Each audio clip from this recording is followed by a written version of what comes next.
Think page number 103ல இருக்கிறது பார்க்குறோம். இங்க என்ன கேட்டிருக்காங்க? விச் ஆவரேஜ் நமக்கு ஆவரேஜ் கண்டுபிடிக்கிறதுக்கு 3 இருக்கு. சரியா? ஃபர்ஸ்ட் மீன் வந்து ஒரு ஆவரேஜ் தான். Representative of this average. அப்புறம் மீடியன், மோட். ஸோ இந்த 3ல எது அப்ராப்ரியேட்டா இருக்கும் இதெல்லாம் கண்டுபிடிக்கிறதுக்கு அப்டின்னா, so which average will be most appropriate for the companies producing the following goods.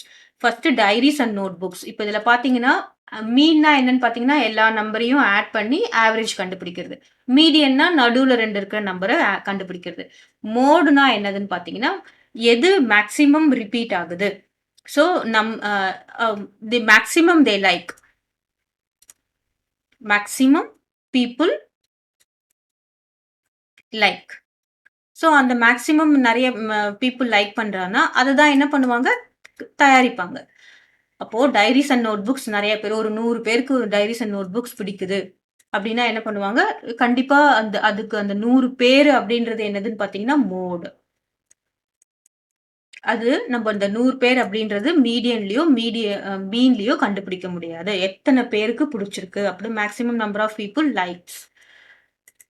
அப்போ நமக்கு ஸ்கூல் பேக் எத்தன ஸ்கூல் பேக் பார்த்தீங்கன்னா, ஒரு 1000 பேருக்கு இந்த இந்த டைப் ஆஃப் ஸ்கூல் பேக் புடிச்சிருக்கு அப்டின்னா, ஜீன்ஸ் அண்ட் டீ ஷர்ட்ஸ் பார்த்தீங்கன்னா, ஒரு 5735 பீப்பிள்க்கு இந்த மாரியான இது புடிச்சிருக்கு அப்டின்னும்போது, ஸோ இது எல்லாத்துக்கும் என்ன டேட்டா அப்ளிகபிள் அப்டின்னு பார்த்தோம்னா, எந்த ஆவரேஜ் அப்ளிகபிள் அப்டின்னு பார்த்தோம்னா, ஒன்லி மோட்.